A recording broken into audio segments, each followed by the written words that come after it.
welcome to a little program about Russian philosophy and worldview.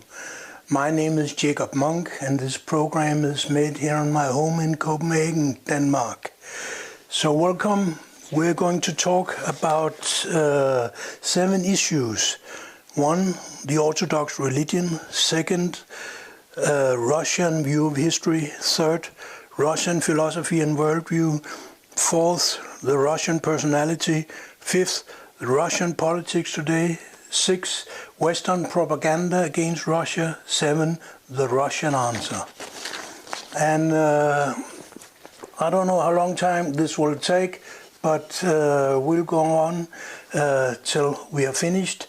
So please relax, and if you need to take notes, I hope you have some kind of paper or tablet computer or something to write your notes.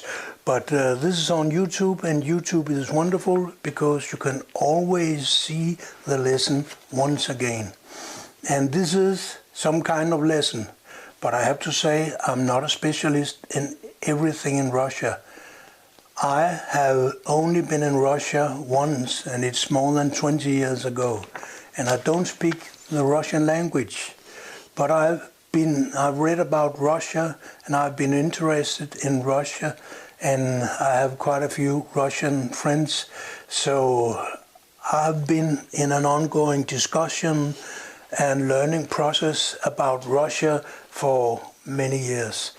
And the result of this is what we're going to talk about now. So let's get started. First, the orthodox religion. To understand the Russian soul, the soul of the Russian country, you have to understand the orthodox religion. Remember, here in Denmark and in Germany, we have what is called in German a fatherland. Vaterland in German, Fædreland in Danish. But the Russians, they don't have any fatherland or Fædreland. They have a motherland.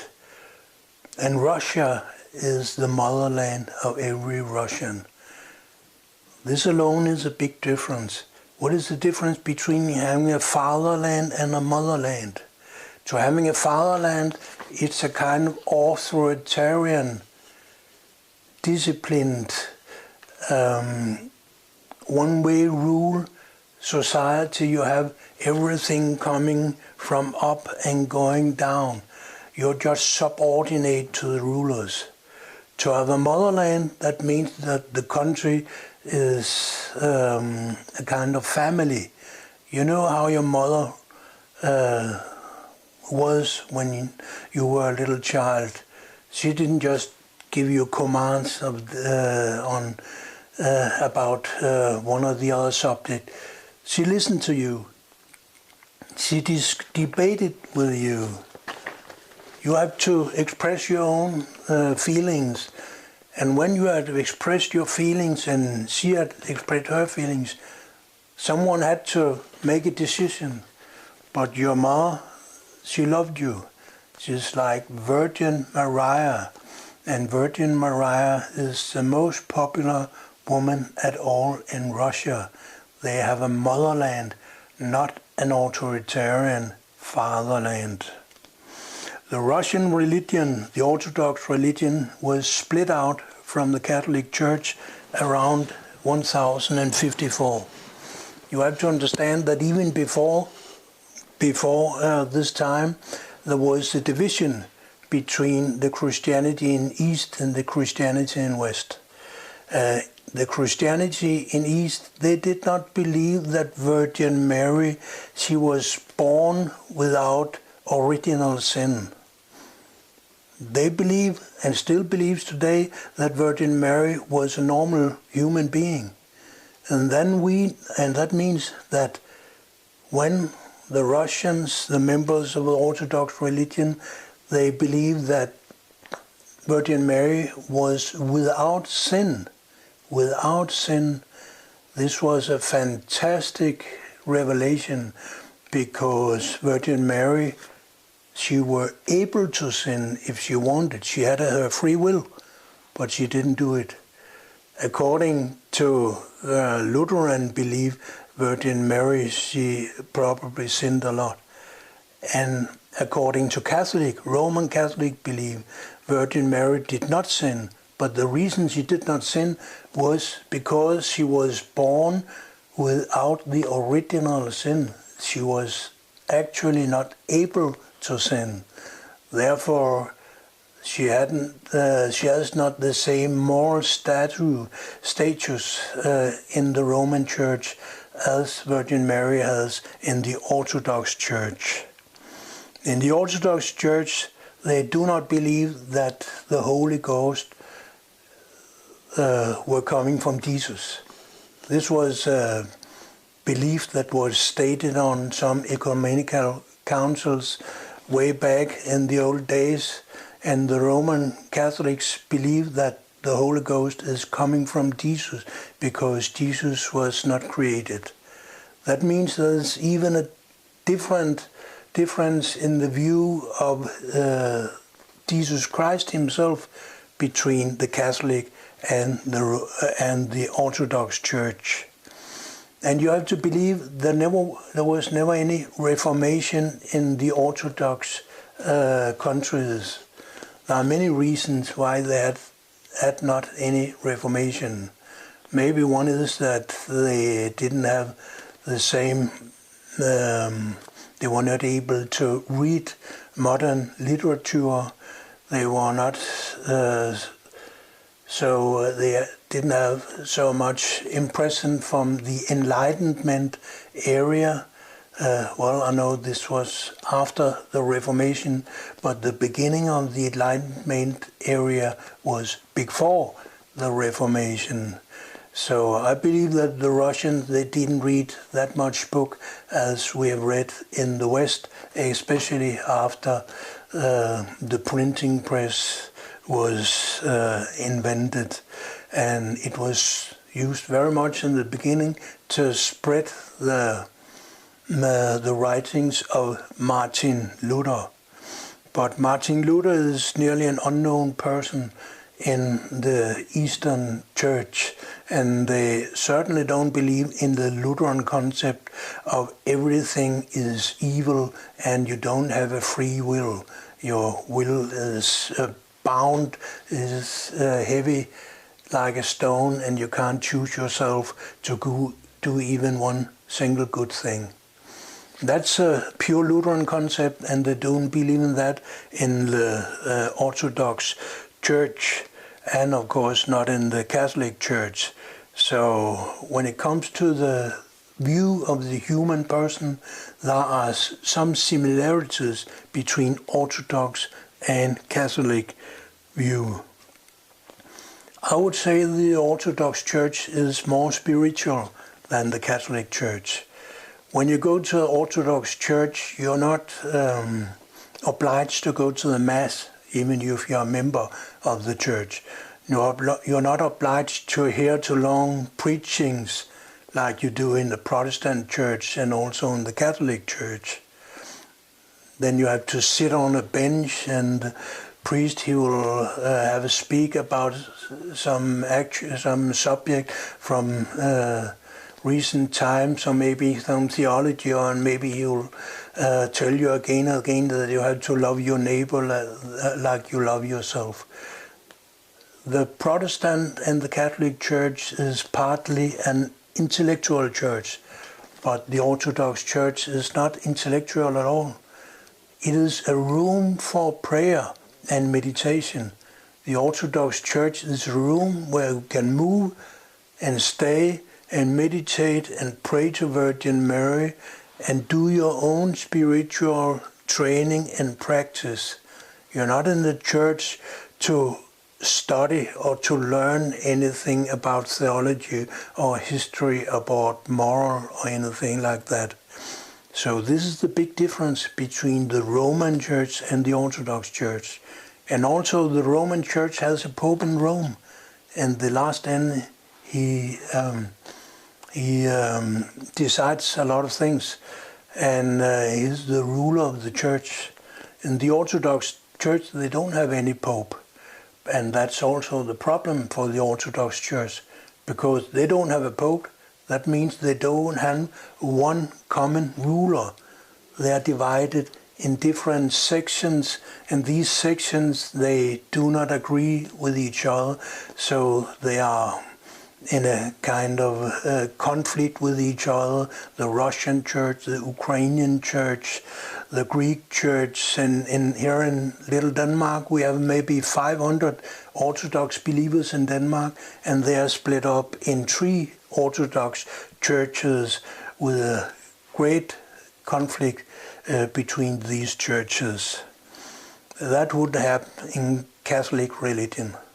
But the main problem with the Orthodox religion is that because it is split out from the Western Church, that means that in Eastern Europe they have another way of measuring time. They have another way of writing, another language, of course, and there are so many cultural differences between the Eastern and Western Church, and these cultural differences, they are also seen in the normal culture in East and West. The Russian personality is basically different from the Western personality. The Russian personality, he loves his homeland more than anything else. I wouldn't say that any Russian in the world wants to die for his country, but I can assure you that the love of your home country is very big among Russians, much bigger than we know in any Western country. And that's why Hitler was defeated by the Russians in Second World War, because the Russians, they are willing to die for their country. To die for your country is to die for your mother.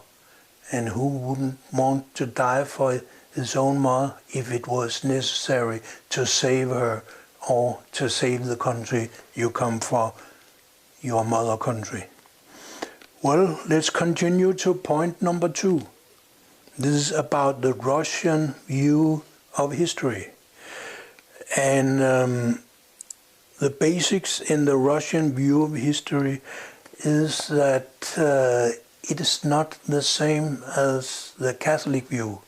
For example, in Catholic view, you will find the concept that the Vikings from Denmark, they were very evil persons. You will hear that in Ireland, in Italy, in Spain, and everywhere where you read the local history. You'll read that when the Vikings, maybe 1500 years ago or 1000 years ago, they came, they did only evil things. But actually the Russians, they think that the Vikings was an offspring from the Slavic people.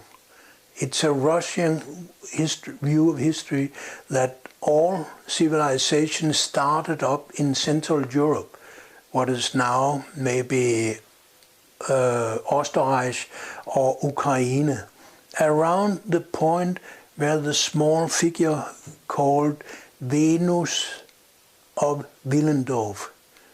Do you know that small figure?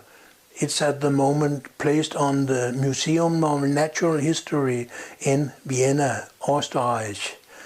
This small figure, it's the oldest cultural artifact from Europe. Actually, it's 24 or 25,000 years old. We do not have anything older than that. We do not have any indication of a culture or a religion older than that. So that means that the start of the European, maybe of the world culture, it was a culture that respected very much the women, because Venus of Willendorf, that's the name the archaeologist gave her when they found her around 100 years ago. Nobody knows her original name, but this little figure is called Venus of Willendorf, and this is the start of world culture. according to Slavic point of view, understanding of history, this is the start of all culture. And this culture from Central Europe, some of the fractions of this culture, they went north, they became the Vikings. Others, they went southeast, they became the Indian people. And some of them went plain east, they became the Slavic Russian people. And this is the start of the European culture according to the Russian worldview. And therefore you will never hear anything bad about the Vikings from Russian historians. Actually, Vikings, they traveled to Russia. We know that. There are a lot of names in Western cities and also in Eastern European cities that are connected to the Slavic languages.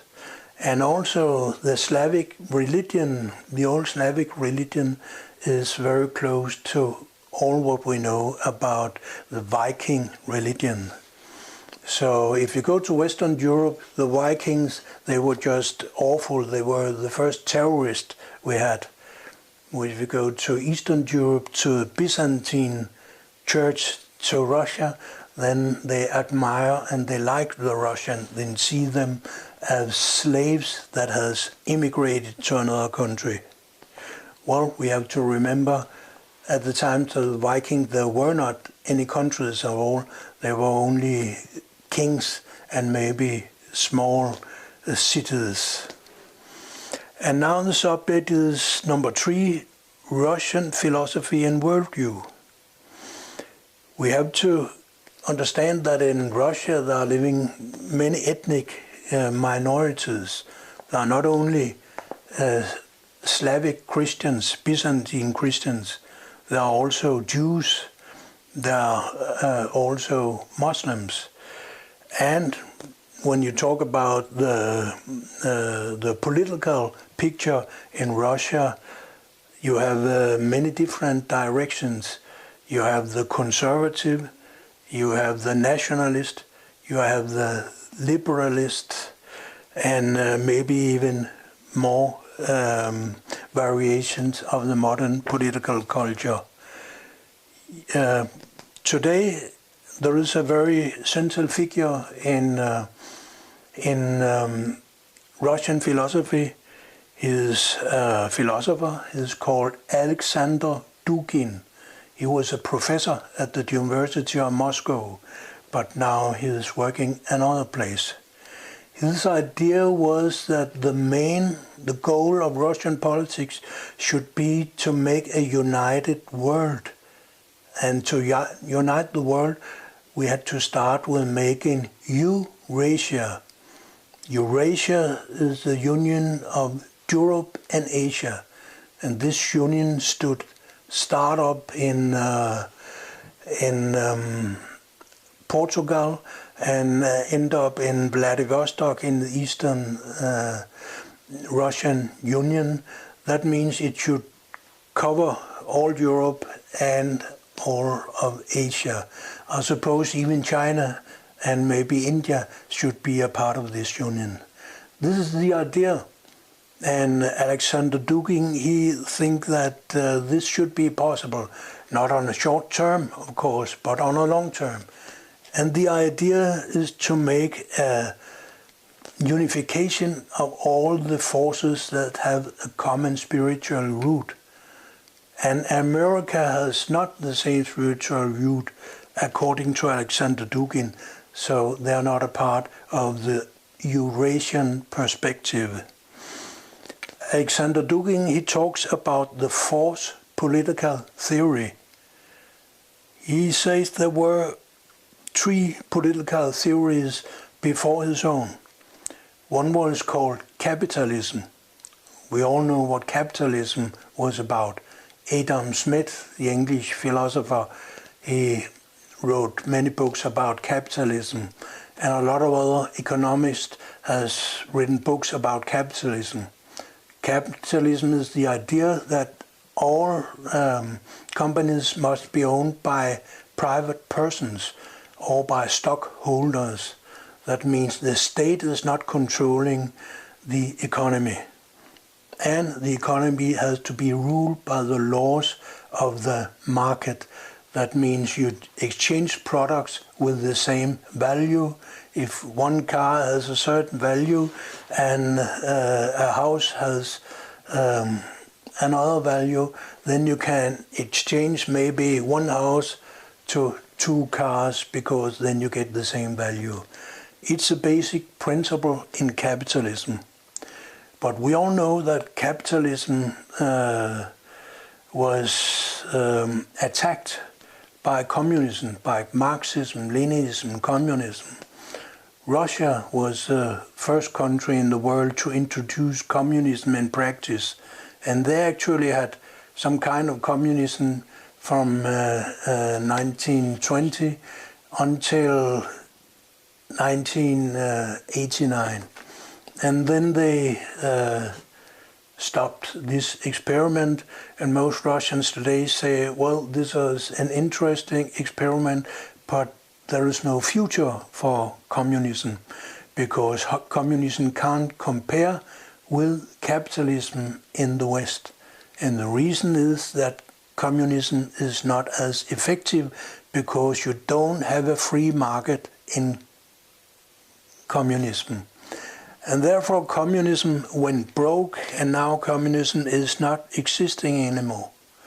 But there's still another theory, and this is the theory ruling America today, and a lot of countries, maybe also Denmark, I can't say, but I'm referring to the theory of Alexander Dugin. And this theory is liberalism. The idea of liberalism is that everything has to be free. The state shall not control what the citizens do. That means liberalism and capitalism, it's maybe 2 parts of the same construction of theory. And this liberalism, according to Alexander Dugin, is just as awful as capitalism and communism has showed out to be. So the 4th political theory, capitalism was the first, communism the second, liberalism the third, and the 4th political theory, the theory of Alexander Dugin, the theory of Eurasianism, that is what is going to save the world. The problem is only that Alexander Dugin and everyone else who agrees with him, they can't tell exactly what is the idea, what is the principle of the Eurasian state. Is it capitalism? Is it social democracy? What is it? So they have some kind of study group, an international union of followers of Alexander Dugin, and they study this subject. One of their main philosophers they refer to is the German Martin Heidegger. And one of the bright inventions of modern times, according to the Eurasianist, is the union of China, Russia, South Africa, Brazil, and India. And this is called BRICS. BRICS, it is maybe the start of a new non-American economy. Right now, BRICS is not that much because these countries, they have different languages and they all use the American dollar as mean of exchange. But maybe this will change and BRIC will introduce their own international valuta sometime. Who knows? Maybe they will even make some kind of defense union. No one knows.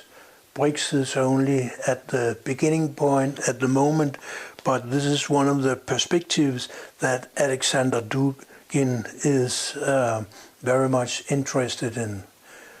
It's said many times that Vladimir Putin should be a follower of Alexander Dugin, but I'm not quite sure about that, because Alexander Dugin is much more a hardliner than Vladimir Putin. Alexander Dugin, he said that Russia should have invaded Ukraine a long time ago to invent all the turmoil and war and terrorism and poverty and all the bad things happening in Ukraine these days. No one knows how it will evolve. Maybe there will be a third world war coming out from the conflicts in Ukraine.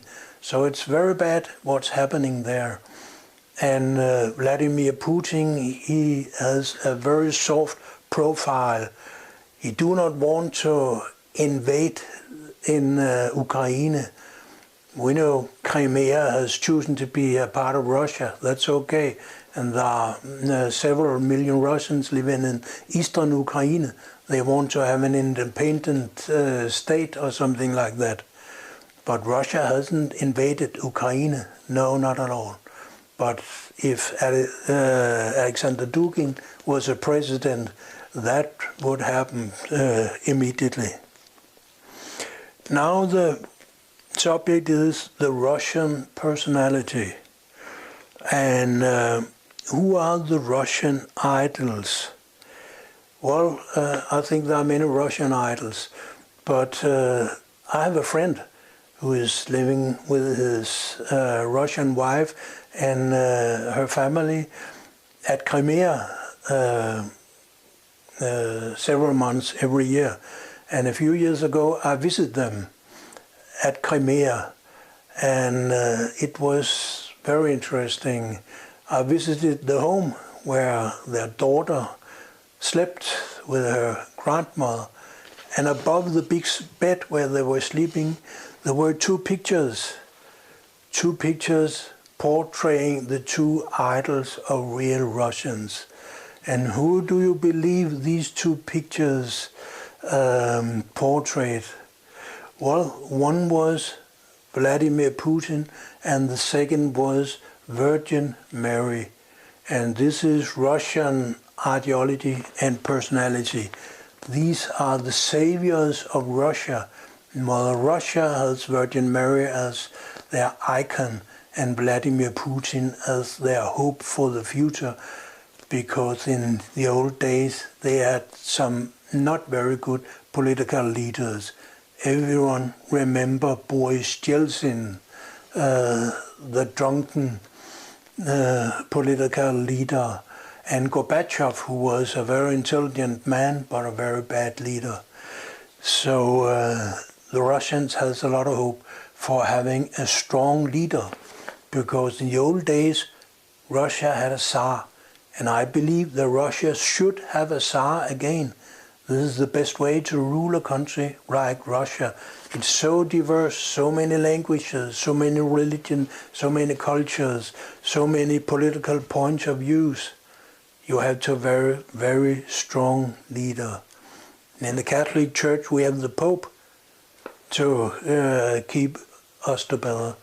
I believe that Russia needs to have a Tsar. Tsar, it's just Russian language for a king. And maybe they should decide that Vladimir Putin, he would be Tsar. But until now he's the Prime Minister, and most Russians believe he's doing a very good job. I also think it's necessary to understand the Russian personality. This is point number 4. The Russian personality I would describe as a little introvert. Why is it introvert? Well, I'm talking about the Russian personality that I meet as a Dane living in Denmark and Western Europe. I've also met a lot of Russians in India, where I've been several times, and there are thousands of Russians in India. Everywhere you meet Russians, you'll find out that Russians, they like to be together with other Russians. If you have some kind of a party and 50 people in that party, and 10 of them are Russians, you can be quite sure that they'll sit in some corner and talk with each other. The same a lot of other places where you meet Russians mixed together with people from other countries. And that's what I called to be introverts. I think the Russians, they stick together. They love the Russian language, they love the Russian culture, and they're not really interested in what is happening outside Russia and what is happening in the so-called Western personality. Most Russians do not like the Western world. You have to understand that. They respect all the values we have, but they do not like our culture because it's very much different from the Russian culture. In Russia, the idea of solidarity, of helping each other, sticking together to be under the love of Mother Russia, that's a basic concept that every Russian will understand. And they do not understand the liberalism of the West. In the West, it's a question of fighting against your competitors to be the first, to be the most beautiful, and so on and so forth. They don't like that concept. And most Russians, even if they have been here in Western Europe for many years, they do not speak very well the Western languages. They understand most of what is said, but they cannot speak themselves. And therefore they prefer to be among other Russians, not to be among the Westerners. And that goes for Russians everywhere. I've met them, including in Denmark, where I'm living at the moment. But this tendency to isolate yourself, it also has the consequence that it's not really easy for Russians to find a job, because they have a hard time getting involved and integrated in the Western culture. And some Russians, they feel they are not accepted because there is a huge propaganda against everything Russian culture, Russian military, Russian politics, Vladimir Putin, and so on and so forth. And the Russians living here, they feel this propaganda is against them. So therefore they don't feel welcome in the Western world. They would rather go home if they have the same economical opportunities at home. So there is a tendency on one side on the isolationism, on the other side of megalomania. Megalomania is the feeling that you're better than all the rest.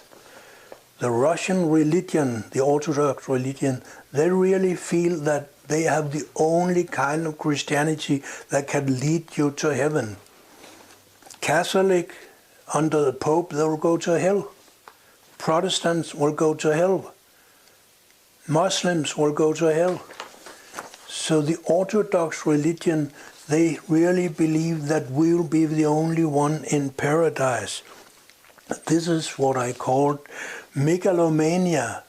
And I don't like megalomania, but there is a tendency in psychology that people who feel subordinate in some way, they develop megalomania in another way. So these two feelings, to be more and to be less than every other people, it's very common in psychology.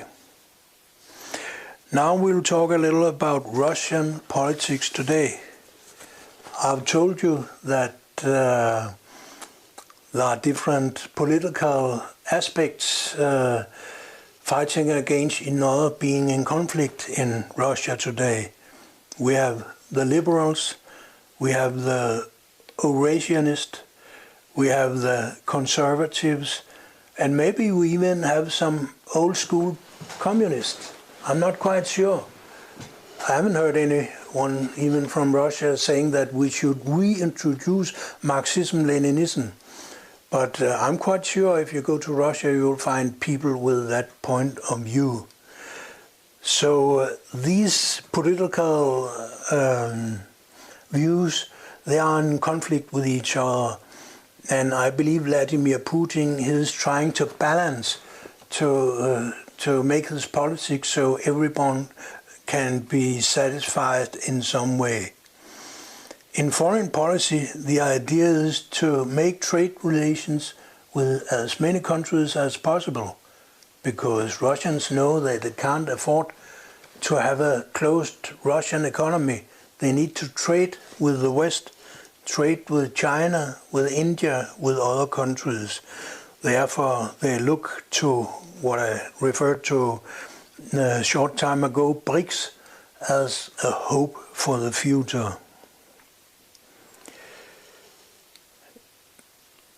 Now we are going to talk about Western propaganda against Russia. All the years I've been interested in Russia, and this is for 35 years, there have been a huge propaganda against everything Russian. I remember the Cold War. During the Cold War, if you visited the Russian embassy, you could risk going to jail in Denmark for being a spy.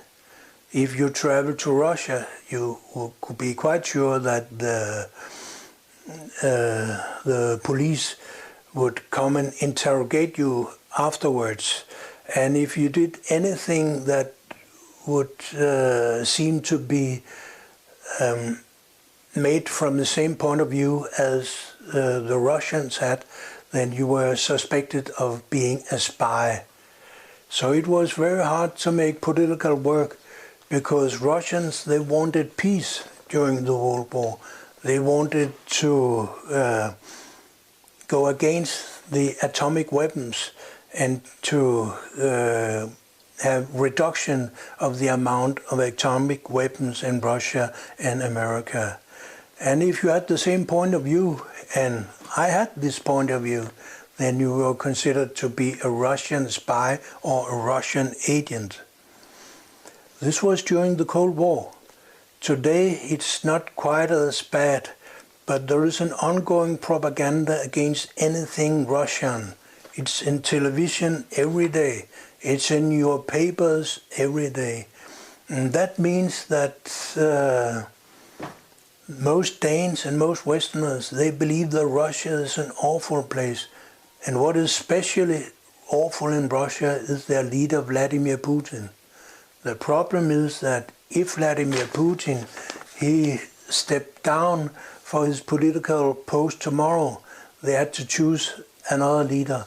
And this other leader could mighty well be much stronger and much more aggressive than Vladimir Putin, because there is a very hard opposition against Vladimir Putin, and this is a militaristic right-wing opposition.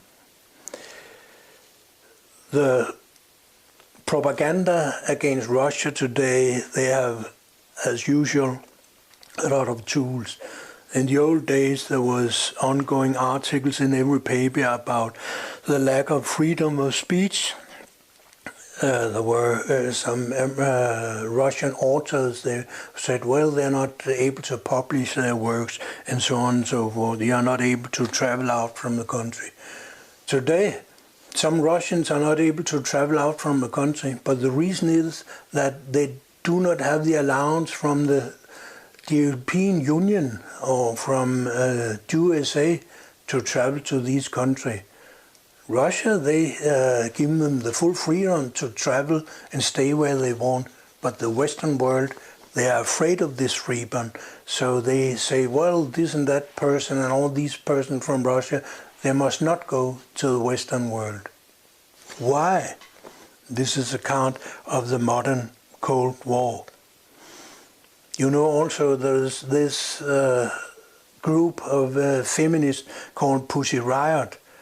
They are very popular in the Western world. In Russia, they are not popular at all, because they are known for attacking Christian churches and make blasphemous actions against the Christian church. And the Russians, they know very well that the Christian church, That's the basic for their motherland. They have terrorism in Russia, and this terrorism is made by Islamic terrorists. So to defend against Islamic terrorism, you got to love your own religion, and this is Christianity. That's why they do not sympathize with Pussy Riot when they cut down crosses and urinate in Christian churches in Russia. Pussy Riot is a very bad thing, and it's a shame that the Western world financed them, because that's what happened. They've just been visiting Roskilde Festival, a big music festival here in Denmark, and they got $250,000 to visit Roskilde Festival. $250,000 kroner, that is about the same as $500,000. Well, $500,000, that's quite a lot of money for making a speech 1 hour long. So that's the way that Pussy Riot is financed, and they are not popular in Russia at all. Here at the end, I want to say a little bit about the Russian answer to this new Cold War that is hitting the Western-Russian relations. There are different answers. One thing is that Russia is putting more money in their military. They are developing their defense, developing their submarines and every other branch of the militaries. This is one thing what happens. A second thing is that Russia develops economy directed to China and to India. That means they try to make as much trade as possible with China, not with Western Europe. And that means that when Western Europe once in the future, and maybe in 1, 2, 3, 4 years, want to go back to the old days where they had a lot of good trade with Russia, this will not be possible, because Russia has changed their attitude, and Russia is today trading with China instead. So if the Western world wants to trade, the prices will be higher. The third thing is there is a certain kind of introversiveness. I've already talked about introversiveness, and Russia is going to be more introversive because they're not able to travel to foreign countries, not to the Western world. They're not accepted in the Western world, so they will develop their own culture and develop all the good things, all the possibilities they have in Russia. And the last thing I've noticed is that Russia has changed a very fundamental things. You know, in Germany, they want to please Israel so much, and therefore they have forbidden any kind of book and speech and brochure and magazine and so on that questions anything that the Jews believe in. Everything that was decided at the Nuremberg process after Second World War, you have to say in Germany, if you do not believe one of the decisions there, you'll be put in jail. They don't have freedom of speech in Germany. And I'm sorry to say the same culture, I would call it Holocaust culture, because the main religious word of this culture, this religion, is Holocaust. That's the basic concept. It's not a kind of Christianity, because Christians, we believe that the main event in world history was the crucifixion of Jesus Christ. But Jews, they believe that the main event in history was the Holocaust. And in Germany, they believe in the Jewish concept. And I'm sorry to say that this concept has now moved over to Russia. Now they have changed their laws. a lot of the refugees, the authors that were not allowed to publish their books in Germany, France and other Western countries, they immigrated to Russia, but now they're not allowed to work there and to publish their scriptures there because they are not in harmony with the laws of Nuremberg. So the lack of freedom of speech that comes from Germany, now it has moved to Russia. And the reason why it has moved is, of course, because Russia needs friends. They want to be friends with Israel.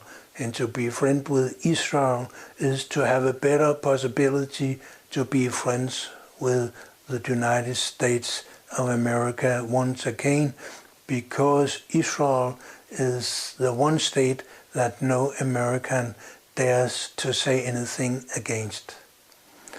Well, now we talked about all the aspects of Russian philosophy and worldview. Thank you for listening. If you have something to comment, please write it below here. And thank you.